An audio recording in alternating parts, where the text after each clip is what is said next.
You are listening to Alex Nanlohi Podcast, to know the Lord and to make Him known.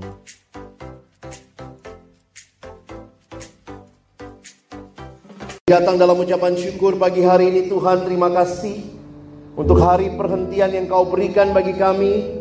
Kami boleh datang memuji memuliakan nama-Mu ya Tuhan. Dan tiba waktunya bagi kami untuk membuka firman-Mu ya Tuhan. Kami mohon, biarlah waktu kami membuka firman-Mu, bukalah juga hati kami. Jadikanlah hati kami seperti tanah yang baik, supaya ketika benih firman-Mu ditaburkan, itu boleh sungguh-sungguh berakar, bertumbuh dan juga berbuah nyata di dalam hidup kami. Berkati baik hamba-Mu yang menyampaikan firman, semua kami yang mendengar. Tuhan tolonglah, agar kami bukan hanya jadi pendengar-pendengar firman yang setia, tapi mampukanlah dengan kuasa dan pertolongan dari Roh-Mu yang kudus, kami dimampukan menjadi pelaku-pelaku firman-Mu di dalam kehidupan kami, di dalam masa remaja kami. Bersabdalah ya Tuhan, kami anak-anak-Mu sedia mendengarnya. Di dalam satu nama yang kudus dan berkuasa, nama Tuhan kami Yesus Kristus, Sang Firman yang hidup, kami menyerahkan pemberitaan firman-Mu. Amin. Shalom. Selamat pagi, selamat hari Minggu teman-teman semua. Bersyukur buat kesempatan ibadah yang Tuhan berikan. Kiranya bukan hanya jadi rutinitas bagi kita, tapi benar-benar setiap kita boleh berjumpa dengan Tuhan secara pribadi. Pagi ini tema yang diberikan kepada kita adalah His story and my story. Ada kalimat yang mengatakan, what is history? Apakah itu sejarah? Actually history is His story. Dan itulah yang sama-sama pagi hari ini kita akan melihat bagaimana Allah di dalam sejarah memberikan kepada kita firman-Nya menjadi pegangan bagi kita. Ya, pagi ini Koko ingin mengajak kita sama-sama buka Alkitab kita. Kalau kalian bawa Alkitab, kalau tidak Koko sudah tulis ayatnya ya. Kita akan melihat di dalam 2 Timotius pasal 3 ayat 14 sampai ayat yang ke-17 ya. 2 Timotius pasal yang ketiga ayat 14 dan ayat yang ke-17. Ayo kita baca bergantian. Koko mulai baca ayat 14, teman-teman sekalian baca ayat 15, kita bergantian sampai ayat yang ke-17. Tetapi hendaklah engkau tetap berpegang pada kebenaran yang telah engkau terima dan engkau yakini, dengan selalu mengingat orang yang telah mengajarkannya kepadamu. Karena juga bahwa dari kecil engkau sudah mengenal kitab suci yang dapat memberi iman kepadamu dan menuntun engkau kepada keselamatan oleh iman kepada Kristus Yesus. Segala tulisan yang diilhamkan Allah memang bermanfaat untuk mengajar, untuk menyatakan kesalahan, untuk memperbaiki kelakuan, dan untuk mendidik orang dalam kebenaran. Dengan demikian, tiap-tiap manusia yang Allah diperlengkapi untuk setiap perbuatan. Sedemikian jauh pembacaan firman Tuhan. Berbahagialah kita yang bukan hanya membacanya, tapi merenungkannya, melakukannya dalam hidup kita, dan bahkan membagikannya. Teman-teman yang dikasihi dalam Tuhan Yesus Kristus, Allah adalah Allah yang berbicara kepada umatnya. Kita bersyukur Allah adalah Allah yang menyatakan diri kepada umatnya. Karena itulah kita bisa tahu apa yang sebenarnya menjadi pribadi Allah. Kita tahu siapa Dia. Dari mana kita tahu? Karena Allah menyatakan diri. Manusia bukannya cukup pintar, pikir lalu ketemu Allah, lalu bisa berkonsep tentang Allah. Tidak. Tetapi di dalam kita beriman kepada Tuhan, kita mengerti Allah lah yang menyatakan dirinya kepada kita. Ya, bukan kita yang bisa pikir-pikir jadi tahu tentang Allah, tapi Allah yang menyatakan dirinya kepada kita. Dan salah satu penyataan yang utama adalah Alkitab, kitab suci. Dari mana kamu tahu Yesus mengasihimu? Jesus loves me, this I know. Dari mana? For the Bible tells me so. Kekristenan dibangun di atas dasar firman Tuhan. Makanya ada yang mengatakan kalau Alkitab itu diambil, ya runtuh kekristenan. Kenapa? Karena disitulah kita jadi tahu. Dari mana kita tahu Allah mengutus anaknya? Dari Alkitab. Dari mana kita tahu Allah mengasihi kita? Dari Alkitab. Dari mana kita tahu bahwa Tuhan Yesus pasti akan datang kedua kali? Dari Alkitab. Karena itu pagi ini Koko ingin kita melihat ceritanya Allah, yang di dalamnya juga engkau bisa melihat ceritamu. His story and my story. What is the Bible? Kalau kita tanya apa sih Alkitab itu, apa sih Bible itu, ya? Jadi Bible dalam bahasa Inggris, kalau bahasa Yunani-nya disebut Biblia, itu berarti buku-buku, kumpulan buku. Nah, bagi kita orang Kristen ya, itu adalah Alkitab. 39 perjanjian lama, 27 perjanjian baru. Sekali lagi, dari situlah kita jadi mengerti kekristenan. Karena what is the Bible? Dari situlah kita memahami semua yang diajarkan di dalam kekristenan. Teman-teman, sebuah survei beberapa tahun yang lalu, nah ini surveinya ya, Alkitab masih menjadi top 10 most read books in the world, ya. Ada Harry Potter juga di situ ya.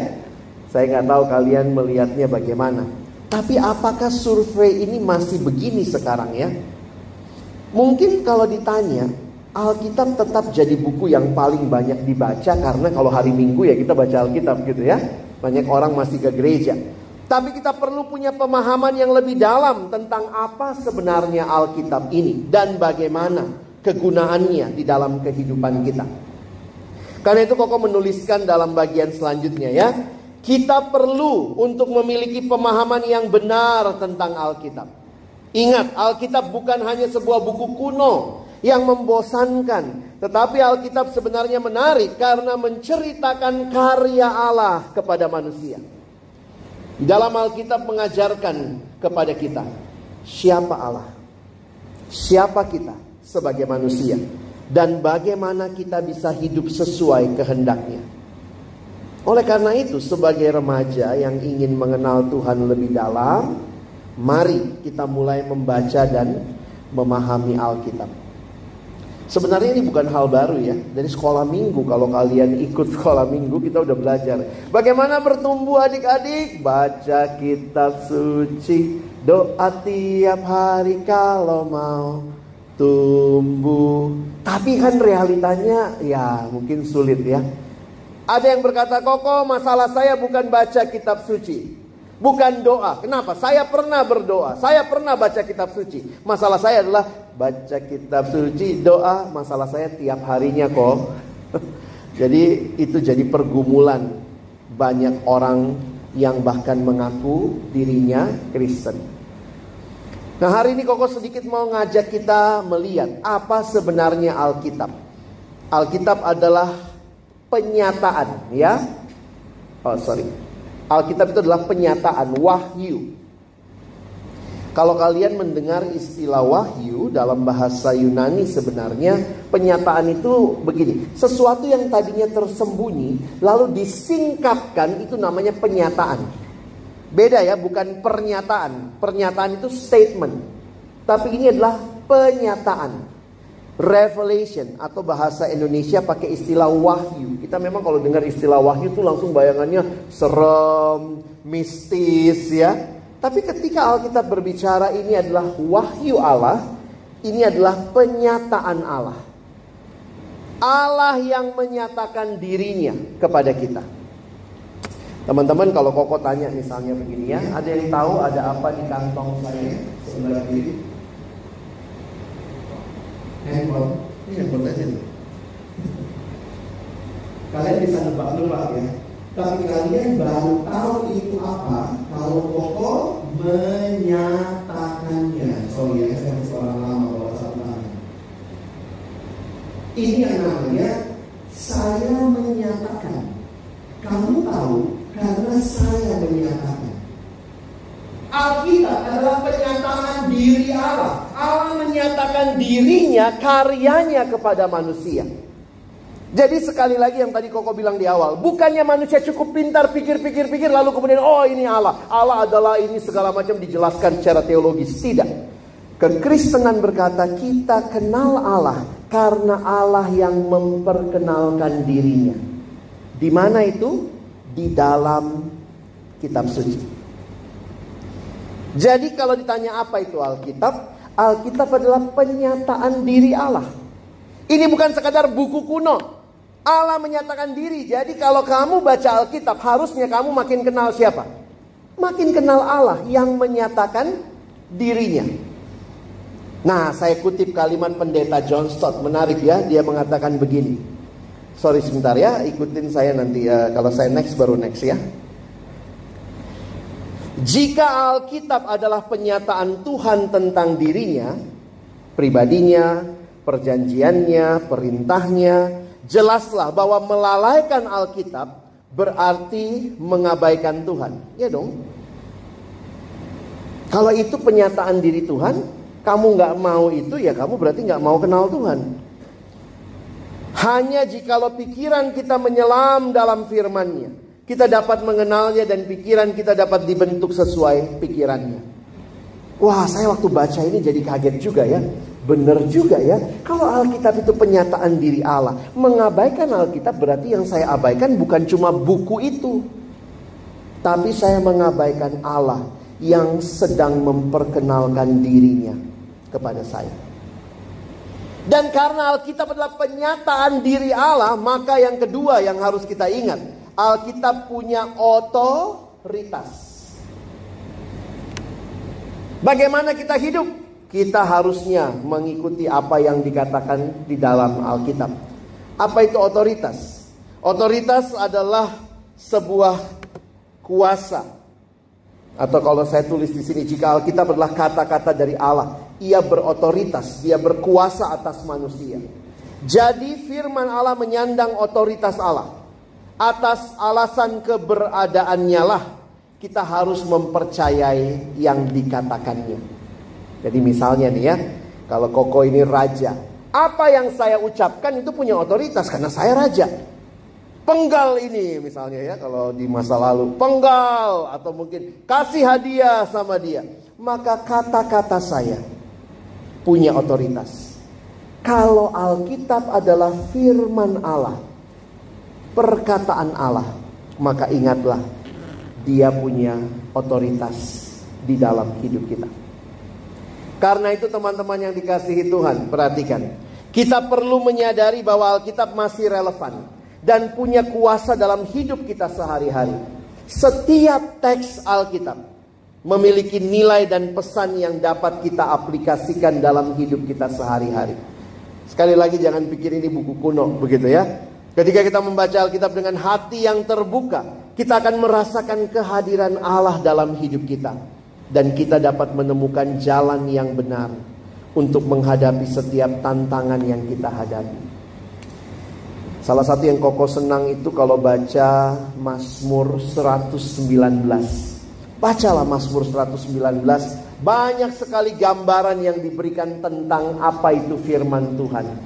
Salah satunya dikatakan, firman-Mu itu pelita bagi kakiku, terang bagi jalanku. Wah, ini menyiratkan apa? Bahwa teman-teman, engkau dan saya sedang hidup dalam dunia yang gelap. Bagaimana supaya engkau dan saya bisa bertahan di dalam dunia ini?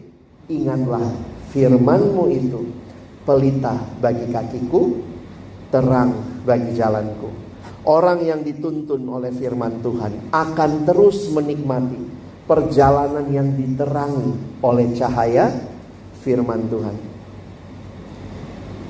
Kalau masih relevan kok, mungkin ada yang tanya ya, apa sih manfaat firman Tuhan buat hidup kita?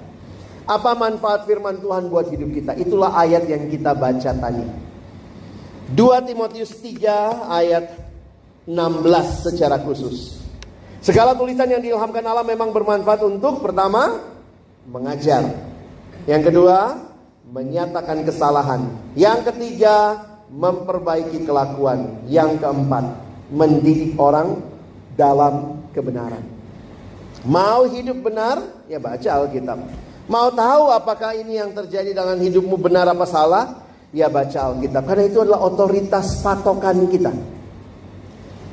Ada seorang remaja yang Koko kenal pernah tahu-tahu datang begini ya. Gue malas kok baca Alkitab. Kenapa? Habis tentang gua semua. Loh kok bisa gitu ya? Karena dia mengatakan kalau tiap kali gua baca, aduh kayaknya gua ditegur, gua dikoreksi. Saya bilang ya berarti Alkitab mencapai tujuannya. Karena manfaatnya memang untuk mengajar, untuk menyatakan kesalahan. Alkitab itu seperti cermin teman-teman. Yang waktu kita melihat diri kita, kita akan tahu di mana yang masih harus kita bersihkan bagian-bagian hidup kita. Koko kadang kalau ngajar, kalau saya ngajar di kampus, di STT biasanya dosennya kalau ngajar terus kampus gitu. Karena kampusnya itu biasanya cepetnya lupa bahwa ada penghapus. Jadi hapusnya pakai punggung tangan gitu ya. Jadi bayangkan tuh habis nulis di whiteboard, terus hapus sedikit, nah ini hitam ya. Terus tanpa sengaja pegang begini gitu ya. Wih, saya akan hapus tuh ya. Terus nanti mahasiswa udah mulai kenapa? Itu Pak. Itu apa itu Pak? Oh yang ini. Terus ini ya. Udah waktu saya bersihin tambah lebar gitu ya. Cara terbaik apa ya? Pergi ke depan cermin. Karena mahasiswa bukan cermin saya. Kiri Pak, kiri kanan itu Pak, atas Pak. Hanya begini malah banyak gitu ya. Tapi begitu saya hadapi cermin, lalu oh ini toh. Oh bagian sini toh. Alkitab seperti cermin dalam hidup. Ketika engkau melihatnya, engkau dihadapkan pada bagian hidup mana yang harus dikoreksi. Waktu engkau baca Alkitab, sebenarnya Tuhan sedang bicara kepadamu. Kenapa? Karena Allah menyatakan diri. Setiap kali baca Alkitab harusnya doa kita, Tuhan, apa yang ingin kau sampaikan kepadaku? Karena ini adalah penyataan diri Allah. Tidak heran Mazmur 119, salah satu Mazmur yang Koko suka tadi ya, mengatakan begini, dengan apakah seorang muda mempertahankan kelakuannya bersih? Dengan apa?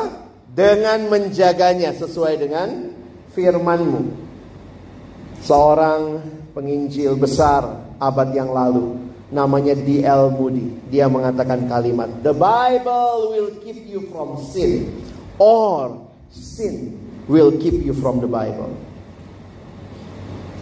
Alkitab itu bukan diberikan untuk sekedar kita banyak pengetahuan ya.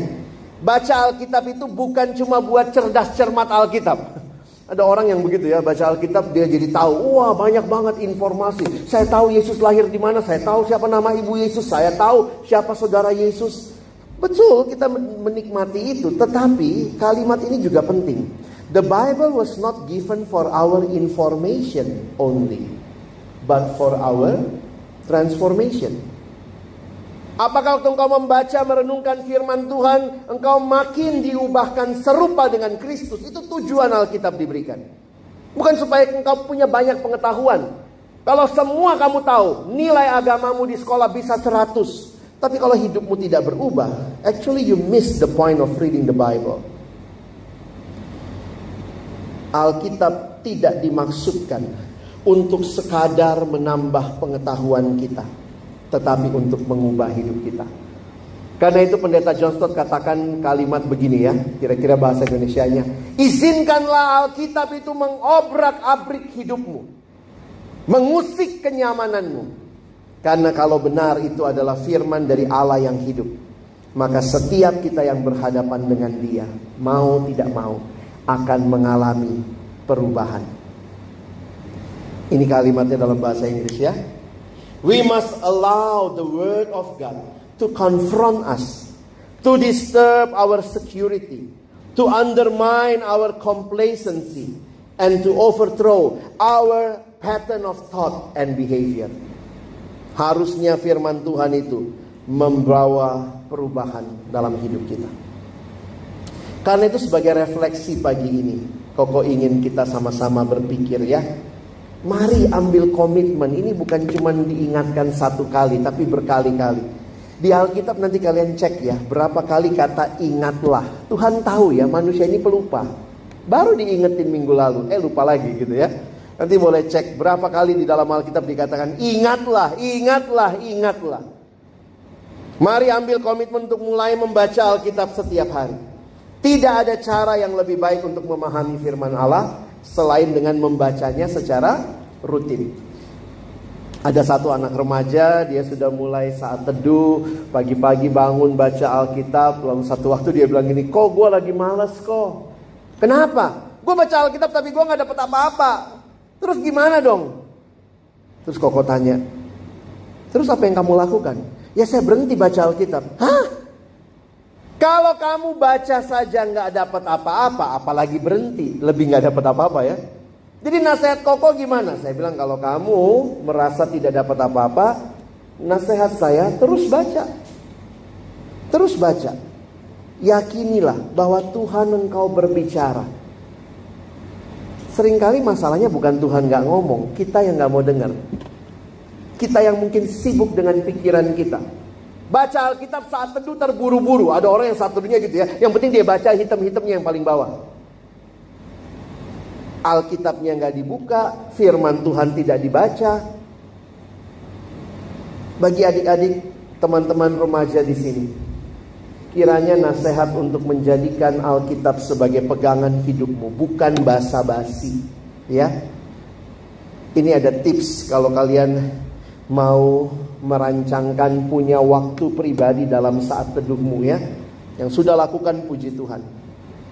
Kadang-kadang masih ketolong ya kalau kamu di sekolah Kristen pagi-pagi itu renungan bareng ya. Tapi kalau nanti udah gak di sekolah Kristen, kamu udah kuliah, kalau kamu tidak punya kerinduan setiap hari mencari Tuhan, setiap hari belajar mendengar firman Tuhan, maka sedih sekali hidupmu. Karena itu Koko tutup dengan seruan ini. Marilah sebagai remaja yang ingin tumbuh secara rohani, milikilah disiplin rohani dalam membaca Alkitab setiap hari. Karena apa saudara?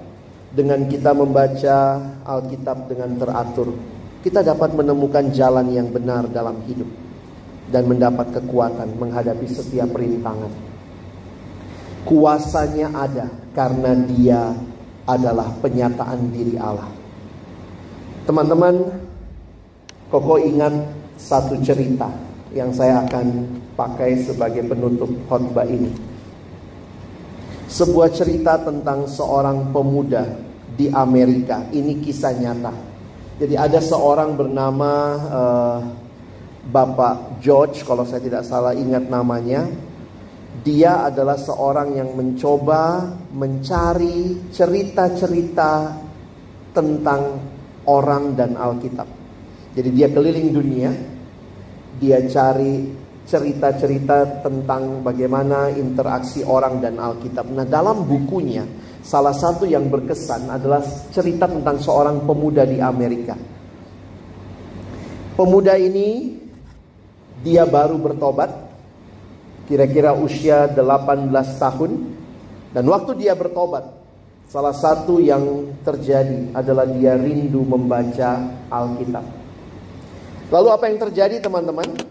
Karena dia rindu membaca Alkitab, dia terus boleh baca Alkitab, tapi satu peristiwa besar terjadi di hidupnya. Apa itu? Dia kerja waktu itu part-time di sebuah pabrik.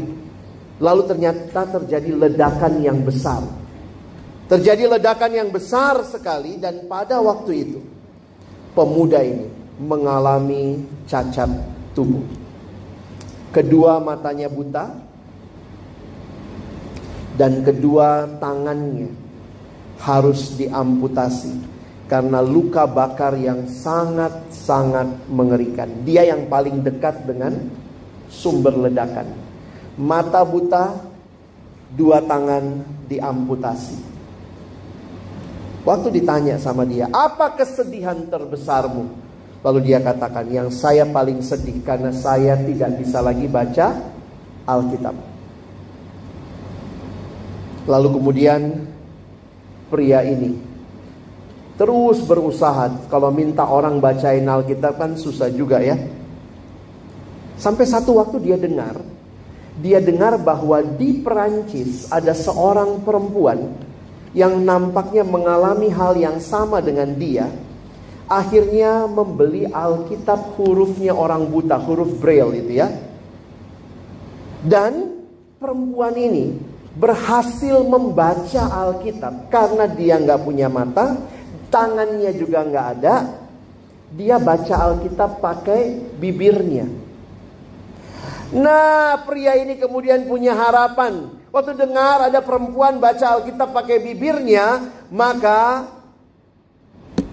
pria ini pesan Alkitab huruf Braille. Kalau orang buta kan bacanya pakai jarinya ya. Ini ujung-ujung jari ini bisa membedakan huruf.